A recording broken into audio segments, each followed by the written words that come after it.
candidat et je voulais être dans la chorale. J'étais un peu timide et c'est un ami qui m'a proposé de venir. Par la suite, j'ai senti aussi, après, j'ai commencé à m'initier, groupe 40, j'ai fait le groupe 40 et j'étais un peu intéressé et attiré par le travail social. Et je me suis engagé à cette époque avec le groupe éducatif.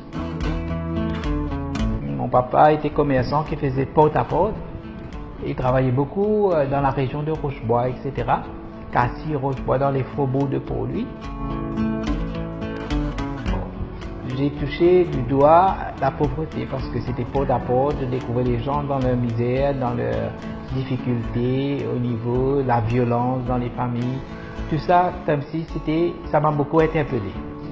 Et puis quand j'ai commencé à voir les jeunes drogués, les pères de famille drogués, que je côtoyais à travers le travail de mon papa et au niveau de la paroisse, et c'était beaucoup plus ça.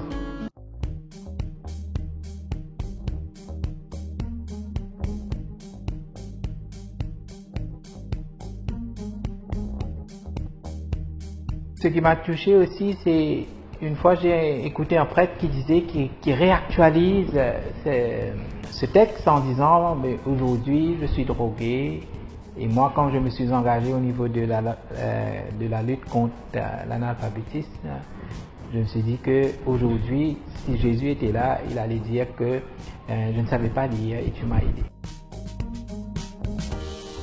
Et puis à un certain moment, on avait travaillé au niveau de la paroisse sur l'éducation et là on avait fait un survey, on a découvert qu'il y avait pas mal de jeunes qui étaient analphabètes.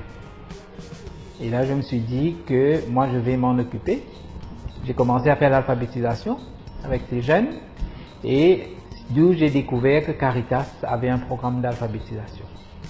C'était en 1991. Et depuis 1991, je me suis engagé à Caritas. Moi, je dis toujours, une personne qui arrive à écrire ce nom, c'est déjà une autre personne. Déjà, on voit ce changement.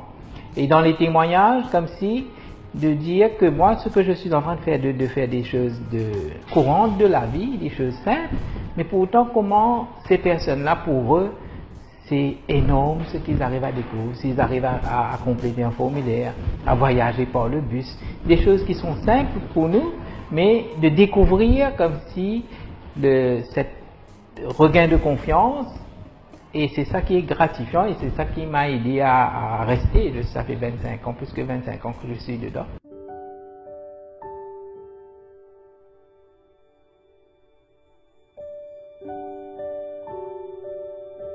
Je me souviens très bien, le père Mongelat, qui était curé, qui me disait à un certain moment, tu sais, mais, tu termines ton engagement au niveau de la fabrique, pourquoi ne pas t'engager dans EAP? Je lui disais à cette époque, non.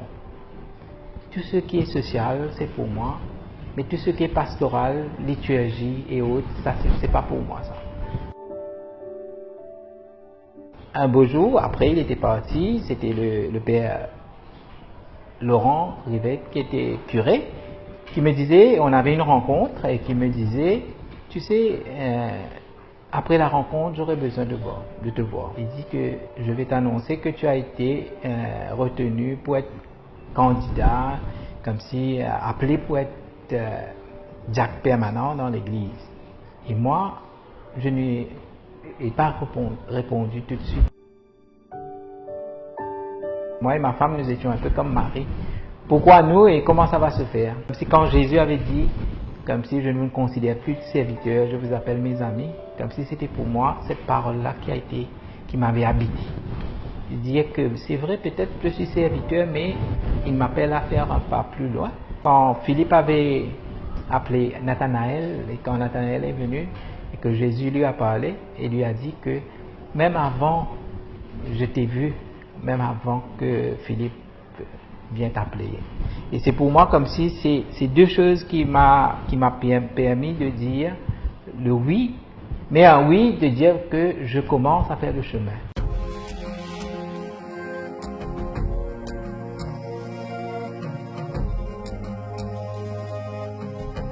Au début de l'appel, ça a été beaucoup plus un temps de doute, un temps de dire pourquoi moi, qu'est-ce qu'on va me demander de faire encore plus, j'ai mon travail, j'ai ma vie, j'ai ma famille, etc. Qu'est-ce qu'on va me demander un peu plus? Et puis, au fur et à mesure, on sent qu'il y a un apaisement dans ce doute-là. À l'époque, j'étais beaucoup habité par Matthieu 25, mais je découvre aujourd'hui que Matthieu 25, si on ne met pas en relief avec l'épître de Saint Paul qui disait si je peux faire bouger les montagnes, mais si je ne fais pas ça par amour, ça ne sert à rien. C'est ça, comme si par amour à la manière du Christ, c'est ça, comme si ce chemin spirituel. C'est découvrir que on fait des choses, mais il faut le faire à la manière du Christ.